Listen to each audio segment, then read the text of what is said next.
Vertueuses, de province, de 30 ans, courtisanes ou vieilles filles, les femmes dépeintes par Balzac n'ont pas échappé à la classification en vigueur au XIXe siècle. La comédie humaine regorge de personnages féminins, Eugénie Grandet, Pierrette, Honorine et les autres. Honoré de Balzac n'est pas tendre dans ses écrits avec les femmes, mais l'exposition à Saché tend à le dépeindre en romancier réaliste, loin de la misogynie ambiante. On s'aperçoit également, en lisant très attentivement ces textes, qu'il peut parfois se révéler être un défenseur des droits des femmes.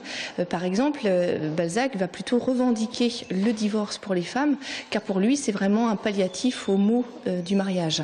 Donc c'est là où Balzac peut se faire le porte-parole des femmes, et les lectrices d'ailleurs de la comédie humaine au XIXe siècle le reconnaissent ainsi. Documentée, illustrée par des écrits, des gravures, des costumes et des extraits de films, l'exposition Balzac, romancier des femmes, n'est pas figée au XIXe siècle. Au contraire, elle fait le pont entre l'œuvre balzacienne et l'identité des femmes d'aujourd'hui. Que ce soit les femmes de 30 ans, on va avoir une référence à Bridget Jones, cette jeune célibataire qui à l'âge de 30 ans commence à s'inquiéter sérieusement puisqu'elle n'a toujours pas de compagnon.